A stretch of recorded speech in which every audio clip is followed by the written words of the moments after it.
welcome to TV Screenwriting 101. This is going to be a speedy session. We have a lot to get through. You want to write for TV. You might have an idea for a series you want to write, but you're not sure where to start yet. So you can and you should do lots of further research on specifics of all of the elements that I'm going to discuss here. Just stick screenwriting for TV or writing a TV series or writing a TV pilot into the search engine of your choice, and you'll get a wealth of information and articles and help from industry professionals. So developing TV is like developing an idea for a film. You need to know who, what, where and why before you start writing the screenplay. With this, you need to know what the series is before you write the pilot. And so we're going to talk today about the series treatment, or Bible, as it's also known, and writing the pilot episode. Getting the idea and what stories you want to tell. It's important to kind of really have a strong original concept and a unique voice with your piece. And the idea needs to have the potential for the dilemma or conflict that's going to be at its core, that's going to give you the drama or the comedy that you want. But I mean, just getting the idea, what is it that interests or concerns you? You know, what do you care about? What makes you angry? What makes you laugh? What makes you sad? And what kinds of TV series do you like to watch? What kinds of stories or genres do you love? It's important that you write stories that you want to see, because then you're invested in them, and you're passionate about what you're doing. That comes across then in the product. Think about what stories do you want or need to tell? You know, if you might be using something from your experience, something that's happened to you. It's important when you're doing that is to remember whenever the event happened, how did it make you feel? Because that's what you're going to be transmitting to us in the idea. We need to emotionally connect with your characters and their journeys. Who are you writing it for? I'd always say write for yourself rather than what you think commissioners want to read.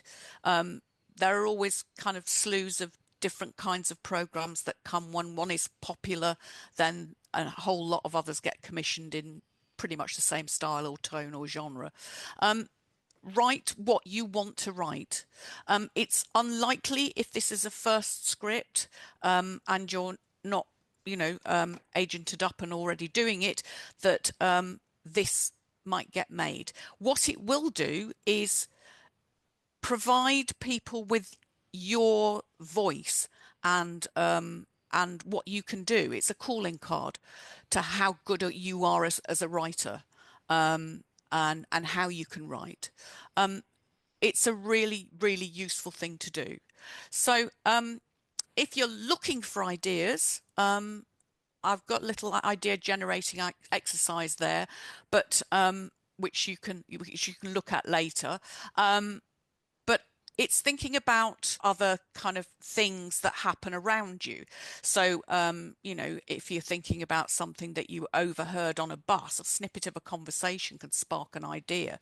Or, you know, were you alone when you heard these things, experienced these things? How did the other person feel about it? It provides us all with kind of information. And then think about, you know, if you're going to turn that idea into a story, think about a more exaggerated version of what happened. You know, raise the emotional stakes, give them more extreme consequences, and think of a character that would be most surprising or perhaps ironic to be put in the situation that you're putting them in. Is there a TV premise that you could build around the story in which a version of your memory could be the inciting incident or the climactic scene? It might be the opening scene, you know. And think about, is there a way that your memory or what you remembered could have gone that was more surprising or interesting, the opposite effect?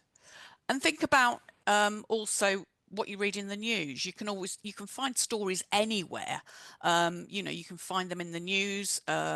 Just looking in the papers, in the broadsheet is a really good idea, because then you find all those little kind of personal, emotional contact stories that might spark an idea, or something happening in some far off country that you can think of an idea. Also, real lives and people can inspire your stories. For instance, Succession is inspired by real media dynasties. And so there's always things to be found, and stories to be found, and characters to be found in real life as well. Think about what genre of series you want to write. So are you more into drama, writing for drama? So things like The Last of Us or Shogun, which was amazing. Comedy drama, or dramedy, which a lot of particularly 30-minute series are tending to be now.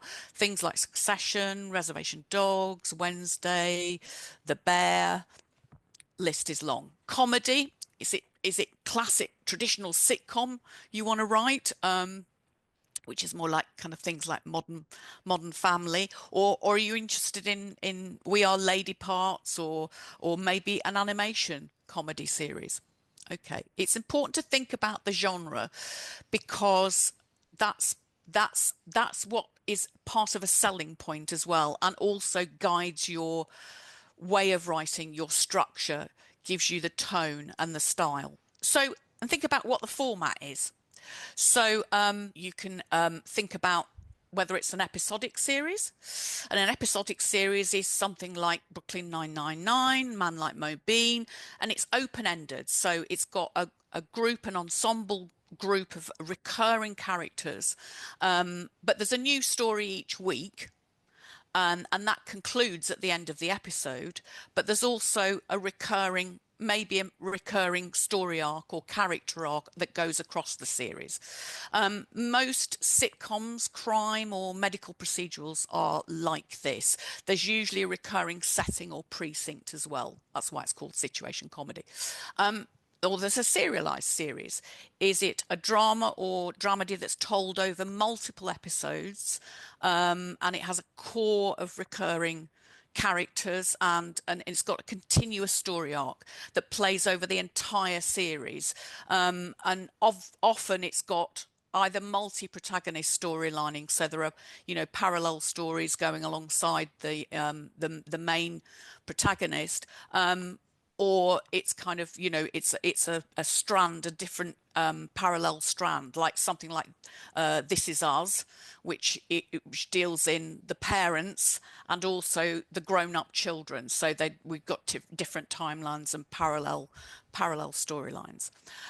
Most are now hybrids, so they have an episodic story and they also have a serialized story arc. So, for instance, The Mandalorian, it's a different struggle or obstacle each week to them getting to the series goal of him delivering the child where he's supposed to. Is it a mini or is it a limited series? So this is a short series and it's a limited number of episodes and it has a complete story arc within those episodes. So I'm thinking of Michaela Cole's wonderful I May Destroy You, Mayor of Easttown, and Mood, which was on the BBC. Or is it an anthology series? Are you interested in an anthology series? Things like Black Mirror and True Detective and Inside Number 9. These are kind of like there are different characters and a different story every episode or every series. In the case of True Detective, which is resolved at the end of the episode, every episode, or it's resolved at the end of the series. But they're finite numbers, usually 6 to 8 maximum, I think, for those for the mini series, but the anthology series can go on and on and on and on, and obviously Inside Number 9 did 9 series. Okay, so structure is really important when you're writing television, and a knowledge of structure and how it works is really important to you writing your own series and developing your own treatment for a series. So basically it's beginning, middle and end. So and there are different structures for different lengths and types of series. So 60-minute drama and comedy drama series would be a teaser, which is a short scene at the beginning, or otherwise known as a cold open as well, where we might get a kind of a flash of introduction of the characters, the story world, or it might be related to what's happening in that particular episode. And then you'd have 4 acts and either a short 5-act or a tag scene. And you'd usually have A, B, and C storylines, maybe with a D runner, and a D runner would be like, it might be a running gag that goes through the entire series, and you might only have 1 scene or 2 scenes of that. A 30-minute drama and comedy drama series is a teaser again, or a cold open, and 3 acts, occasionally 4 acts, and usually there's an A or B, or A and B and C thematically linked storylines. So usually the storylines are linked thematically to that episode story, and they're equally distributed between an ensemble of characters. So you'll know when you're analysing Modern Family or Friends or anything like that, that you will see the divisions. You'll be able to mark out who's the A story this week, who's the B story, who's the C story. In 30-minute comedy and sitcom series, you have the cold open, and then you'll have 2 or 3 acts and a tag scene. And a tag scene at the end is the scene at the end, like for instance in Community, they always used to have a little tag scene with 2 of the characters who would either reference something that had happened in genre in the episode, or it would be totally unrelated. It would just be about them as characters. But it's a little tag either to make you laugh, it's another laugh, it's an extra laugh in a comedy, or it's a tag scene in a drama or a comedy drama to actually kind of like propel you to want to watch the next episode. It might reveal a little something to the audience that maybe the characters don't know that is going to happen.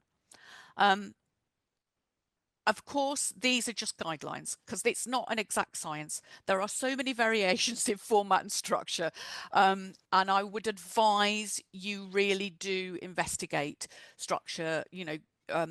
John York is excellent, his book Into the Woods, and really look at the structure and how it works.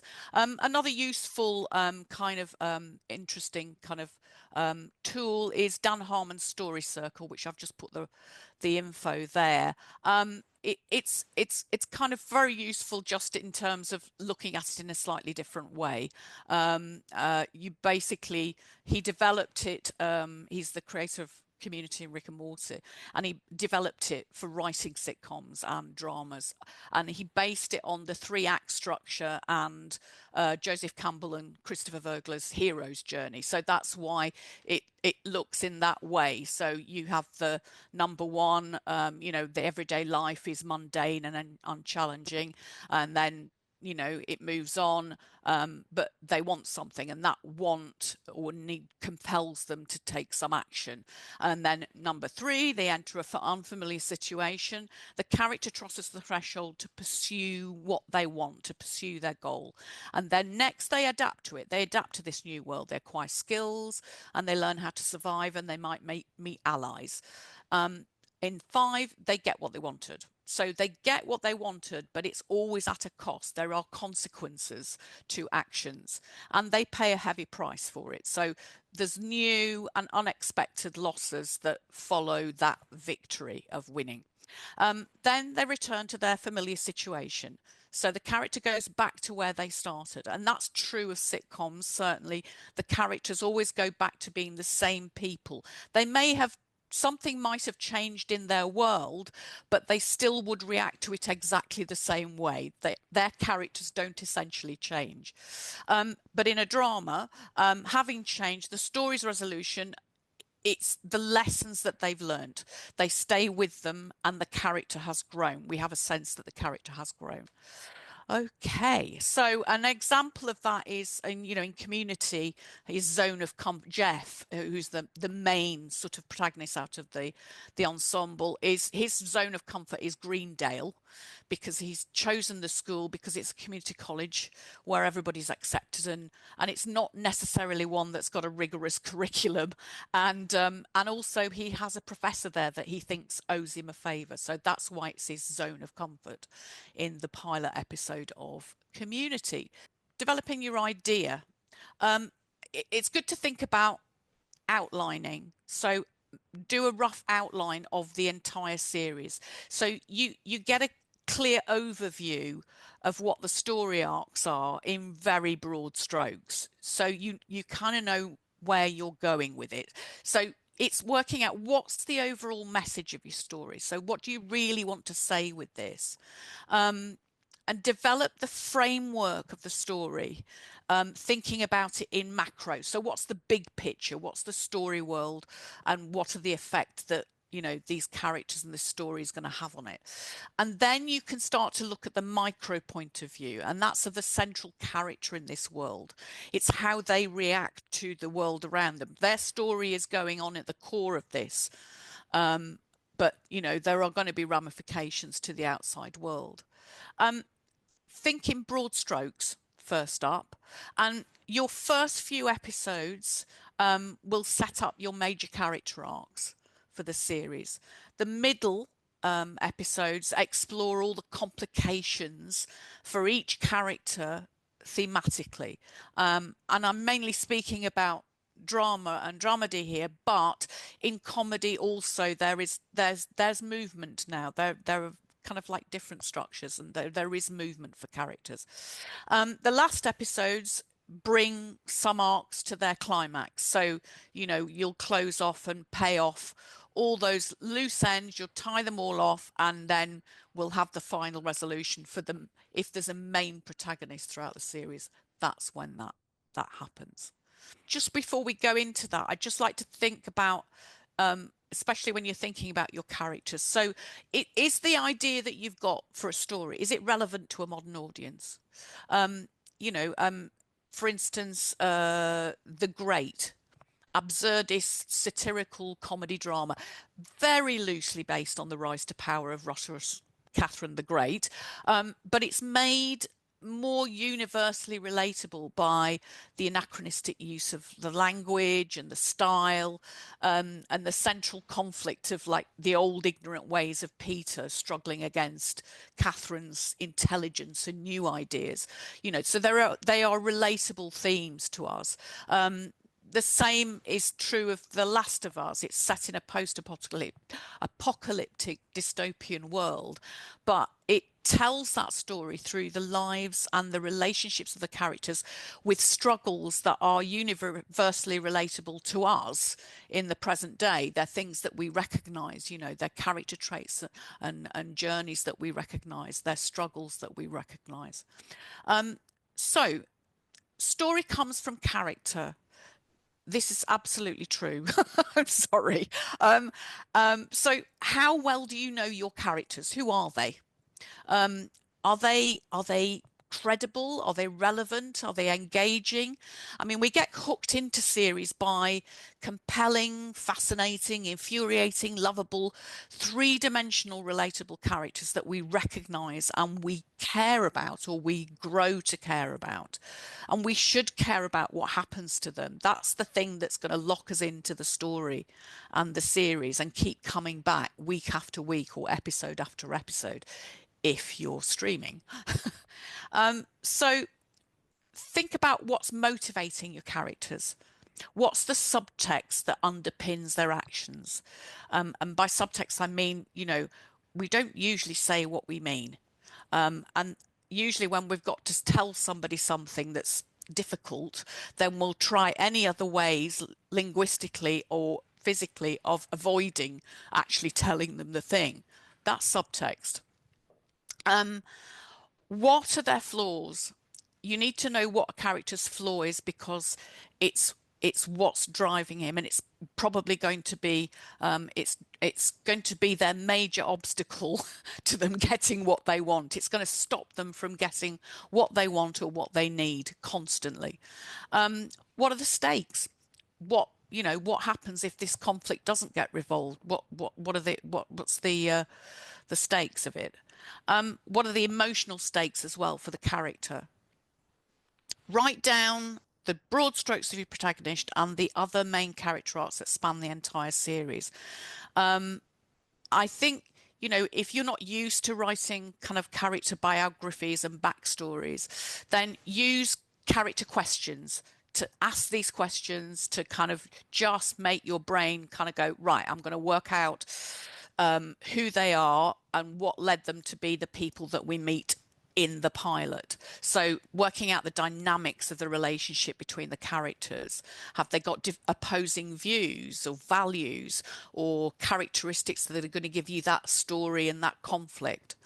You can look up on the internet. I can give you a list of questions, but they're my questions and they work for me. Some people like lots and lots of character questions, and some people like very short, kind of more succinct.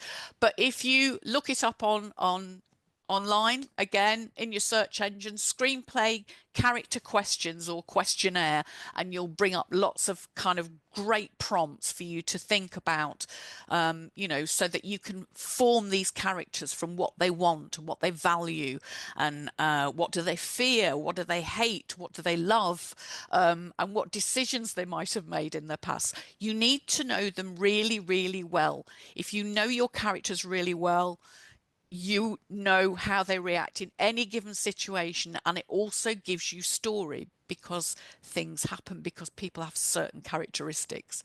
I've on the left there's a page from a series Bible. Now that is a series Bible for Stranger Things, which was originally called Montauk, and that gives you the character breakdowns that they wrote for the kids. So, and you can see, I mean, you'll have the links to series Bibles so that you can read the whole Bible yourself. I think it's about 79 pages. But you can see what they're asking for in making us understand how compelling and interesting these characters are, and why they have a dynamic together.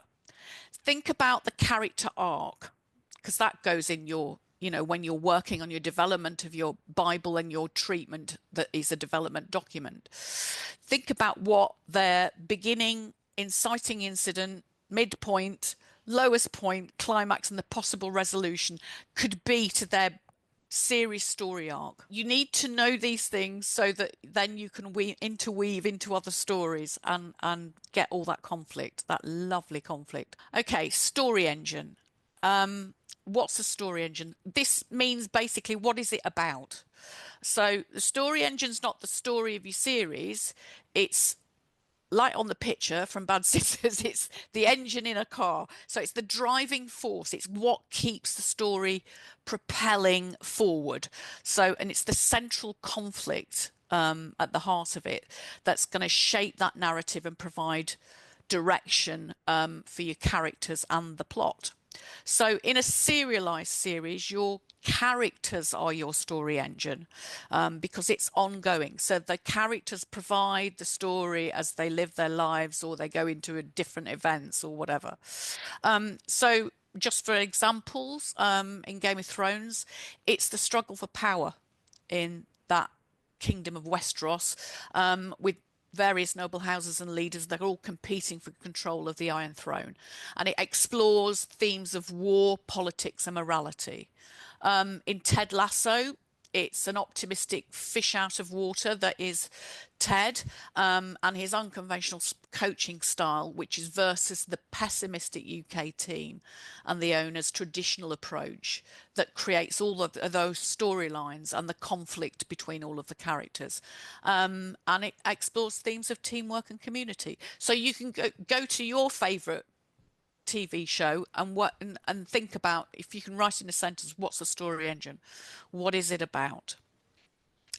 And I think knowing how much time you're going to spend on the story of the week if you're writing an episodic series, and how much you're going to spend on series long arcs, is going to help you understand what the pilot episode and all the subsequent episodes is going to look like, and where to focus your attention in developing the piece. I think because if you look at things like NCIS or Law and Order, they'll have, they have the murder of the week, and if you analyze a couple of the episodes, you'll see how much time the story of the week takes and how the rest of the story arc plays out. Other examples. Killing Eve, dark love story between the murderous assassin Villanelle and her detective pursuer, Eve Pilastri. Last of Us, it's built around the central conflict to survive, and that survival's the only thing that matters in a post-apocalyptic world that's been overrun by the undead. The central relationship and the conflict between Joel and Ellie, which is kind of like a surrogate father-daughter relationship. And the show can explore a really wide range of themes. Here's the thing. With developing a TV series, you have development documents and you have selling documents. And developing the series and your series Bible, it's both a development document and a pitch document. So as a development document, it can be as detailed or as long as you want it to be to help you work out what the series elements are. In a pitch document, that is the distillation of all the work you've done on developing the series before writing the pilot. It's to sell your piece. So I've just outlined, these are the basic things that you do. In development, you'd start off with, a premise, an idea, and a one-pager, and you might work out your overview of the series in that. Then you go on to a treatment, a longer kind of 1 to 5 page or 1 to 12 page document where you'd work on it more, and you'd split it up into kind of the character biographies and the pilot synopsis and the story world and all the things you need to do to develop the series. You might do an outline of the pilot. It's a good idea to do an outline or a step outline before you embark on a script, because that is your roadmap. So you know what happens in each scene. And the selling documents are pretty much the same. So it'd be a one-pager, it'd be a treatment, or you might also do a pitch deck, which would be, images and a mood board and things to support the project's vision and style. And it might be the pilot script. It's not usual in the industry normally expected for you to write the pilot, but you would always start with a proposal. A proposal or treatment would be given in, and then you might be commissioned to write the pilot. But in terms of you learning and you writing this thing, it's a good idea for you to develop your series Bible and all the treatments and write the pilot, because it's a good thing to do. On the right hand side, you can see another sheet from the Corner. This is the series Bible for the Corner, which was a precursor to The Wire. It gives an overview. So this is, you can see it gives a short paragraph, which is the overview, and then you've got all of the main characters, and they give the character arcs. That's important when you're writing character biographies. They need to see what happens to the character. Developing your series. What's a treatment or a series Bible? I've been talking about these things, but a series treatment or Bible is a development document and it's a pitch document. And I would advise you just to look at lots of examples of series Bibles. There are a lot of the US series Bibles available to view online. If you just put it into a search engine, you'll bring up about 40 of them. There are a couple of British ones, and more are being kind of shared now, but traditionally we never saw a UK series Bible. They're very prevalent in the States, and some of them are very long. But if you read them and look at the way they're presented in the tone and the style of the series. So these are the basic things that need to be in your Bible. So you, as a pitch document, definitely. So you need the working title, and that's by you. What format it is. So as I said, how many episodes as well, and the genre. A series logline, which is kind of a short summary of the series concept. So you're just conveying the main narrative, the setup, stakes, or challenge for your characters. Same as a logline for a feature film. But this is for the series, remember. Okay, a one-page pitch, which would be a macro overview of the whole series, 4 to 5 paragraphs, usually suffices. And then you'd have character biographies, short paragraphs for each main character, and some in the bigger Bibles you'll see they do all the secondary characters, significant secondary characters as well. And it's important that we know what are the dynamics, the relationships between them, what the story arcs are for them, what the emotional arcs are for them. You'd have a summary of the pilot episode. That would be usually 1 page or 1 or 2 pages, and that's it's basically it's written in prose, it's written in the present tense, and it's written as visually as you can. So it's a really good idea to think about, trying to convey the tone of the story through that as well.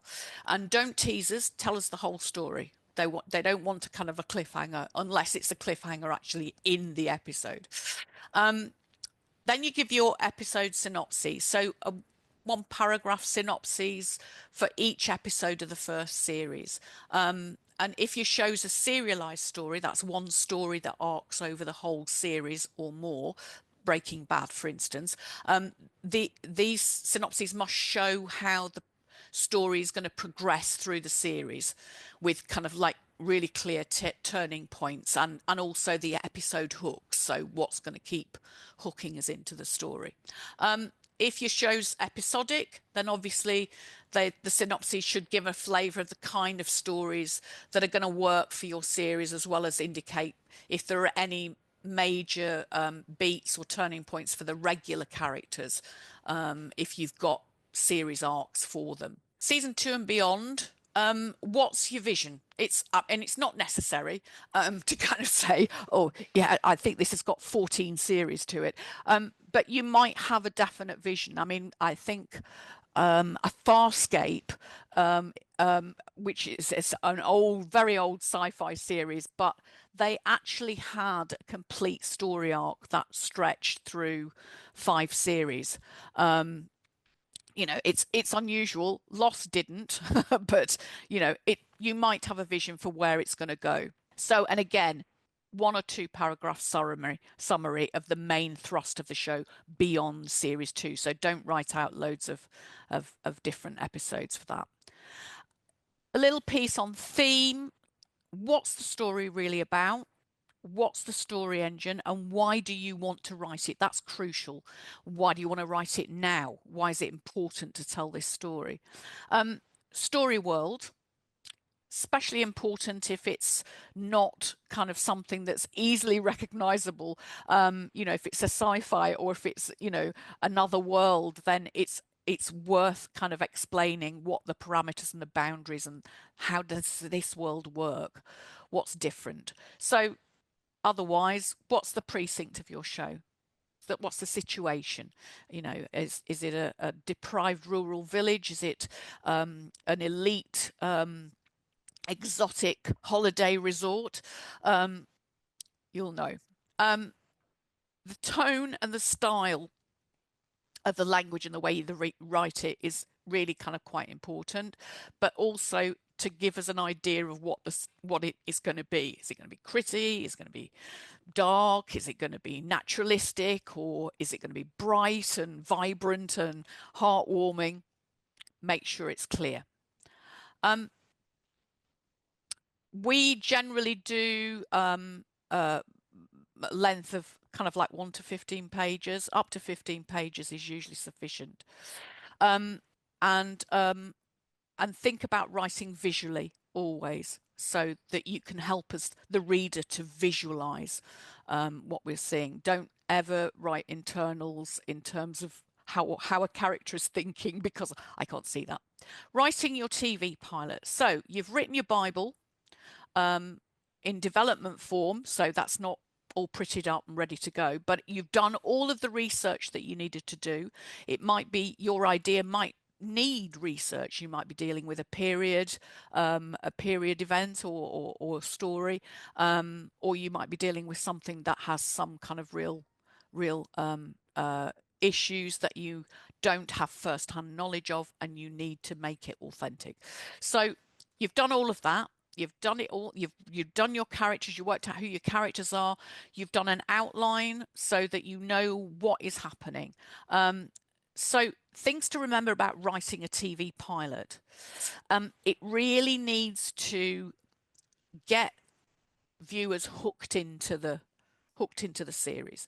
So you're telling the first chapter, but you're also introducing everything. You're introducing the story world, the characters that live in it, and the story engine that's going to drive that narrative arc through. And you need to demonstrate what the structure is, so that our expectations, in the same way as genre works in film, you know, we have expectations when we look at that poster and we go, I know what the genre is. Those are my expectations now. So, and it's providing us with the themes, the characterizations, the tone, and that's all in the pilot. And the more that you analyze and watch TV, you will see it. You will begin to see it. TV pilots have to have these elements. So they need a great story world. They need compelling, conflicted, and flawed characters. They need a wonderful, intriguing world that may not be familiar to you, but you're going to make it really relatable. A, B, and C stories normally. Okay. Also, it's worth thinking about with writing a pilot, thinking about whether you're writing a premise or a non-premise pilot. No, so a premise pilot is very similar to the first act of a feature film. So we're introduced to the characters really quickly. We learn about the world, what they're about to enter, and then we see what the major conflict is. Barry is a premise pilot, and it's often used for kind of like, you know, shows that have big blocks. They showcase what the beginning of the series will be. So in wanting to know whether it's a premise plot, ask yourself, if the pilot episode wasn't shown, would the audiences know where they were? So for a non-premise pilot, this thrusts us straight into the lives and the situations of the characters. It's often done in comedies. You know, you just go right into their world. They don't showcase the beginning of any particular story. And the idea is that if you tuned into any episode in the series without having seen the pilot, you'd be able to pick up concept, characters, and the stories. So things like Simpsons, The Office, like things like that. Format's really important. Basically, on the right-hand side, you can see the first page of Matt Carlos's format guide, which is free to download from the BBC Writers' Room. And it's really important because it's a blueprint. It's the language that needs to be spoken so that everybody understands in production and on the team what's going on, what's happening. If you don't have software or you've never done it before, use the format guides, read the format guides. I've given you links in the resources at the end. But basically, you need to kind of practice it. And if you can't have something like Final Draft, if you want to use a software, there are lots of free screenwriting softwares out there. And again, I've put links at the end in the resources, but you can see how that script page looks. So when you're writing, the first 10 pages are really, really important. So it hooks your audience in. So you always start with a really compelling visual teaser or a cold open that gives us the setting, the narrative tone, the genre, the primary characters, and the core conflict. So look at the first 10 pages of lots of TV pilot scripts. There's a vision there of Breaking Bad, and that's that compelling, shocking opening scene when he's in his underpants with a gun hurtling through the desert in a meths van. It really grabs you right there. So think about that. Thinking about your teaser and also using it as a character introduction, there is none better than the opening scene of the pilot of Killing Eve. When she sat there, I mean, you can review this later or you can look at the script online. It is available online in the BBC Writers' Room. She's we get everything we need to know about her without any dialogue at all.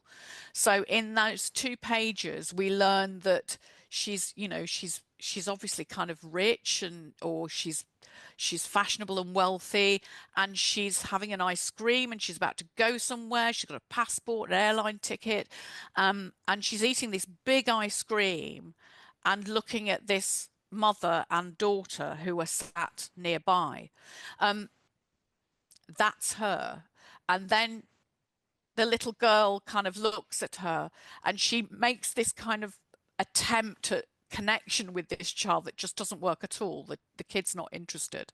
But she's watching and she's observing this exchange between the child now and the waiter who's smiling and connecting with her. So she practices again and she does it again and she gets the smile back. So that's it. She's up and she goes out, and as a parting shot, she just tips the ice cream into the child's lap.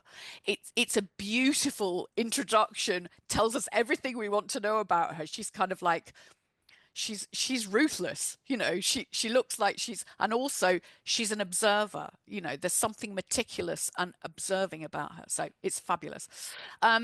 Look at Breaking Bad cold open as well, and look at online. If you search for cold opens or teasers, people put together compilations of teasers from lots of different TV shows so that you can see how different they are, how in style they are, which characters they use, etc.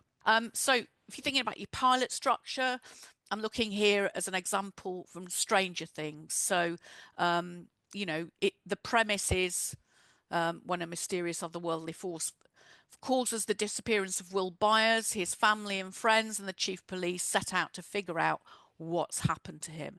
And it's 5 acts. We have 4 storylines. So the A story is the boys. The B story is Hopper and Joyce, the parents. C story is 11 and the agents at the Hawkins lab. And the D story, which is a runner, which is Nancy and Steve.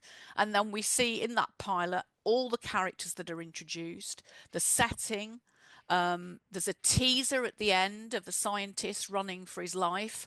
And we are aware of what the main conflict is. It's everyone versus the unknown. The theme stated are friendship, so and also fear of the unknown. And then you have a closing scene, searching for Will in the woods.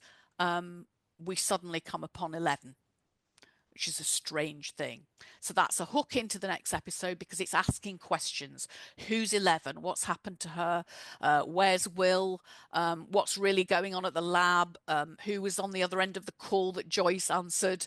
Are Nancy and Steve going to hook up? So there's so much that is packed into that pilot episode to hook us in. Here we've got a series 1 case study for the entire series. So this is the series of 8 episodes of the first series, and they're basically it's in the form of an outline. So if you're writing an outline for your thing, this is how to do it. It's an idea, but basically every episode it gives us the beats in the episode. So what's happening, what's the new information, what happens to the characters.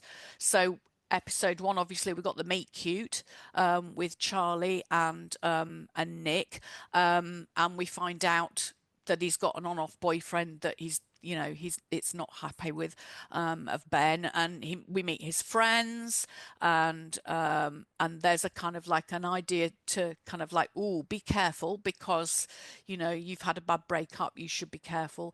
But Nick encourages him to join the rugby team, and we're also introduced to some of the secondary characters at the all-girls school. So we know what that central conflict is already. Is it going to work? And then that goes through, you can see the progression through the episodes. I'll leave you to come back to that and have a look at it. And then when you're doing the analysis later, we can talk more. Okay, next, please. So this is my big tip.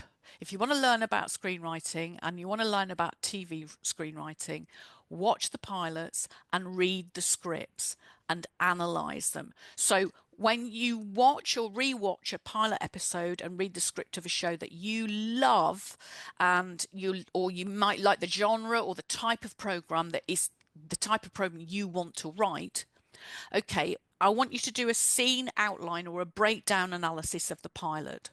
So basically, watch the pilot episode with a finger on the pause button and a pen and pad by you or something to make notes on that you like.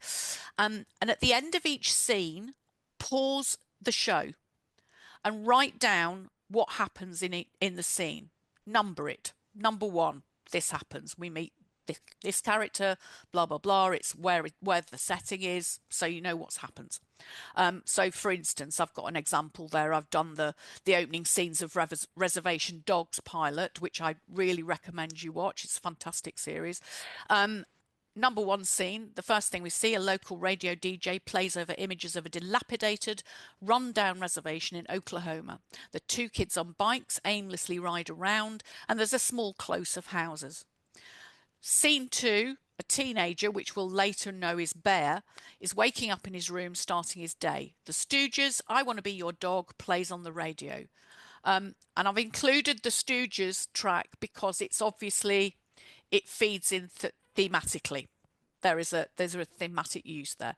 So basically your pilot episode, it introduces the story world, all the main characters, their goals, their character flaws, and their conflicts. And it introduces us to the central conflict or the story engine that's at the heart of the show. And it introduces us to A, B, and C storylines if you've got them. So notice when you're doing this analysis and you've got that list of scenes, notice how many scenes there are for a start, and then notice where all these elements are introduced. Can you begin to work out what the structure of that pilot episode is? Read the scripts as well. If you can't watch the pilots, read the scripts and do it from the script. So you read the scene and then you write down this is what happened. You'll notice when you read both pilot and script, there may be some changes between them. So the script may not be the same as the finished edited program. That's the way it goes. So there are so many drafts. Usually what you will see on screen, in libraries, script libraries and things, they're usually shooting scripts, so they have been tidied up and made a bit different. If you can get hold of earlier drafts, really great to have a look at the early drafts and then compare to see the differences. But I would say that's the same if you do it in terms of the whole series. So if there's a series that you love and you don't mind watching and rewatching the hell out of it, then watch the pilot, watch the next series, and do exactly the same for each episode, so that then you can write a series breakdown of the main beats and the story arcs and the character arcs in the series, the entire series. So that's as much as I can really tell you today. I think basically you should really be kind of looking at exploring lots of different articles and reading further into, if you want to know more about structure. John York Into the Woods is great at 4 and 5 act structure. Linda Aronson, 21st Century Screenplay, she's amazing at, if you want to do a parallel narrative and you don't know how to do it, but she does a lot of writing for TV. Philip Shelley, obviously his screenwriting book, and also an American view, Pamela Douglas writing the TV drama series, which tells you an awful lot about the way things are done in the States, and they're starting to do over here, where they have writers' rooms, and once the series is commissioned, then you would go in and that you would break the story for each episode with a group of writers who then would be, you'd develop it and workshop it and basically get the structure either by carding on the wall, index cards, or outlines, so that there's the blueprint ready for whichever writer takes that episode and writes that episode. It is happening here more and more. So if that's something that you're interested in, look at the opportunities and the initiatives that are available in writing for TV. The BBC Writers' Room, I've put the link there for the writer opportunities, but they have lots of schemes. They have 2 intakes a year of comedy work and drama and dramedy work. Basically, they are looking for not necessarily a series to make, but they are looking for writers. They are looking to see what your voice is and how they can help you develop into a writer. So there are lots of, they put you on shows, they put you on, practical writing kind of assignments. And it's really valuable. Channel 4 have a new writers scheme as well. And the BFI obviously has industries. How do I become a screenwriter? Really useful kind of thing to watch. Also, BAFTA Guru and BAFTA Rockcliffe New Writing, they have various initiatives for new writers, and you can submit, they might ask you to submit a proposal or a treatment, or they might ask you to submit a script. Basically, all the scripts you could ever want are free to download from those 3 websites, and if you want to download the TV series Bible, that's from Sure Scripts. I really would. It's fascinating as well to see how detailed and how different in style they are. So from Fargo to The Wire, to Press Gang here, very, very different styles of presentation. And that's why I say none of this is an exact science, and it works if it works. So that's the thing to remember. Script formatting, you've got all the details there of, and a couple of free screenwriting software downloads that you can do.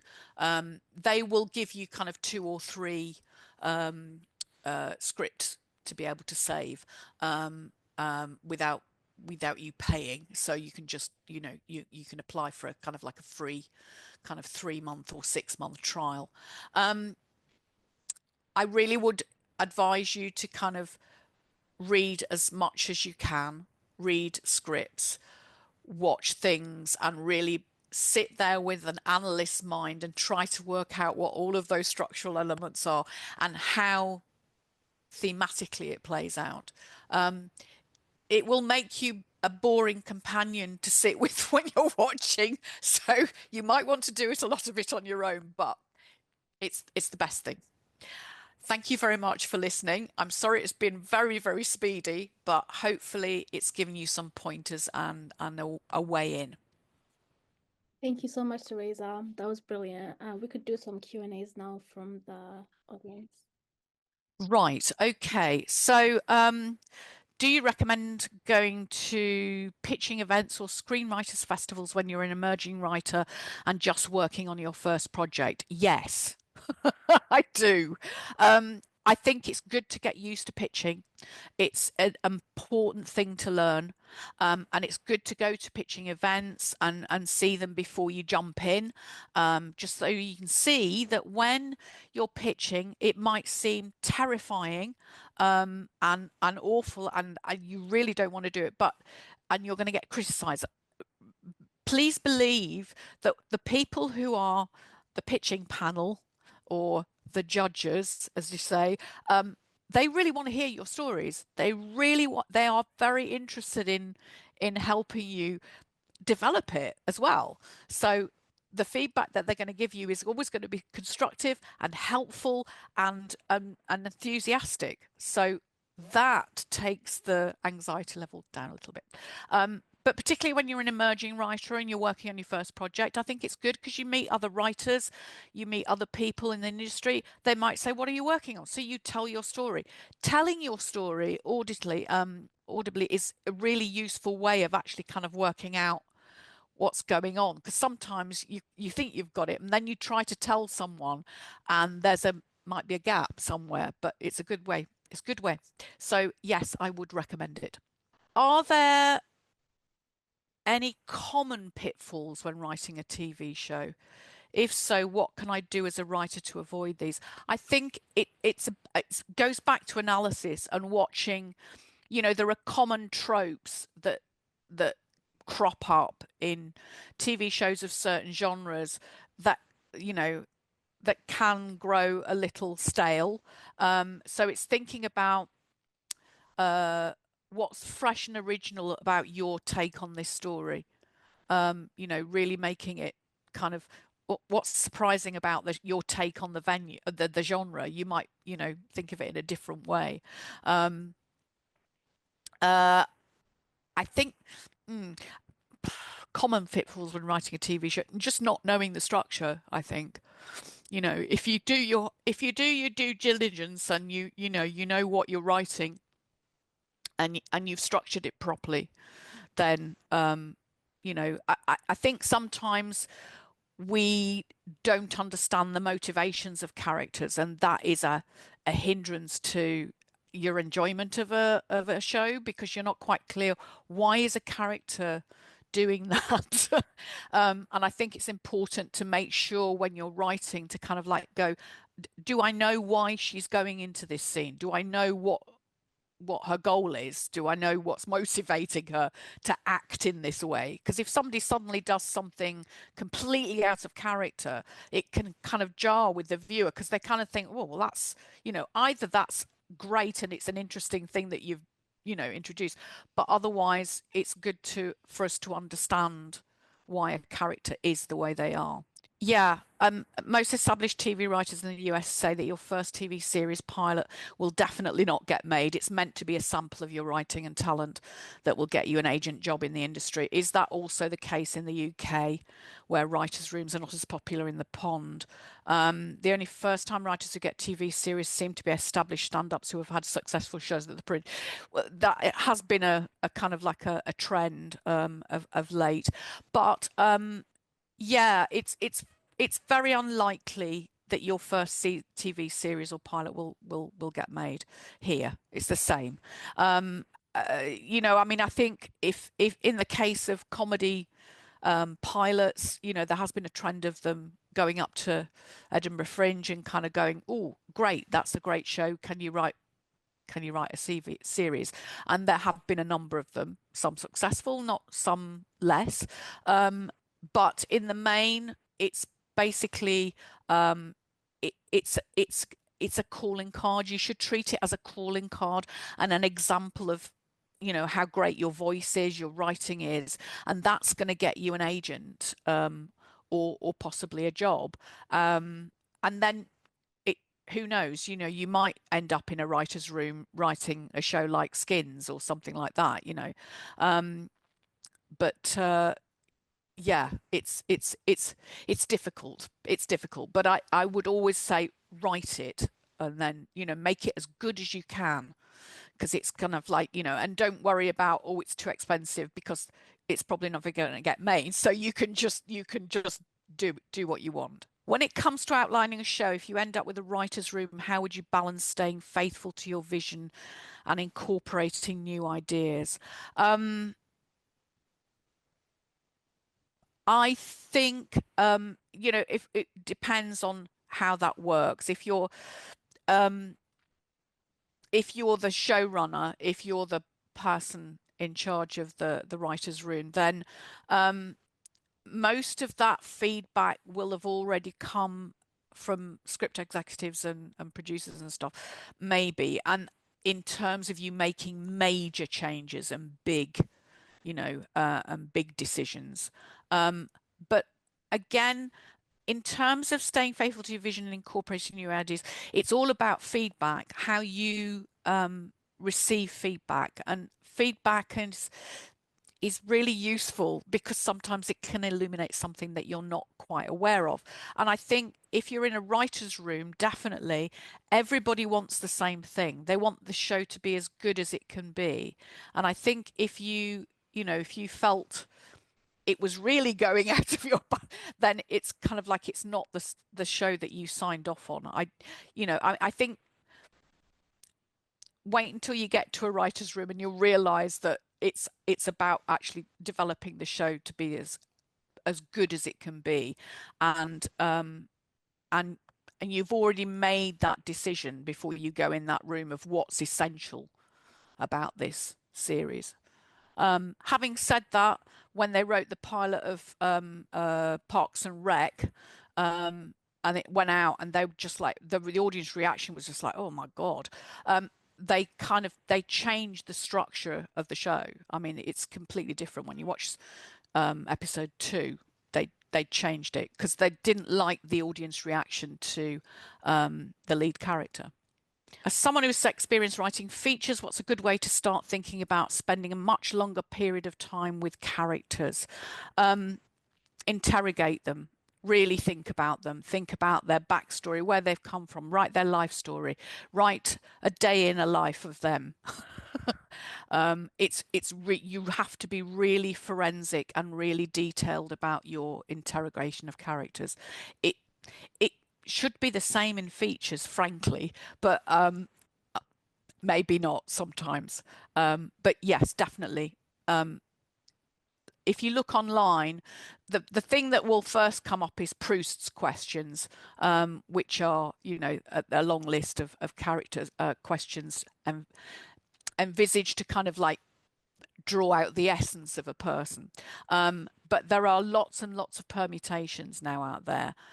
Find one that works for you in terms of what you need to know about a character, and answer the questions. Are we out of time? So much, Theresa. That was brilliant. It's been really lovely having you here. Thank you everyone for being here as well, for attending. Just quickly before we end the webinar, just a few things to mention. We do have a survey feedback. For any feedback that you have, please make sure you fill that out. It will also be sent via Eventbrite after the session. There's also 2 events that you might find interesting. If you've attended the session, then you might find other writing related events interesting as well. We have one coming up in an hour, actually, at 4 p.m. for bisexual narratives on the screen and queer storytelling. So that should be really interesting. We'll also have another session coming up tomorrow at 2 p.m. for unscripted television. So if anyone is interested in producing unscripted television, please sign up. Both sessions are on Zoom. Yeah, that's it for now. Thank you so much, Theresa, and thank you everyone for being here as well. Thank you very much. Thanks for having me. Thank you. Bye.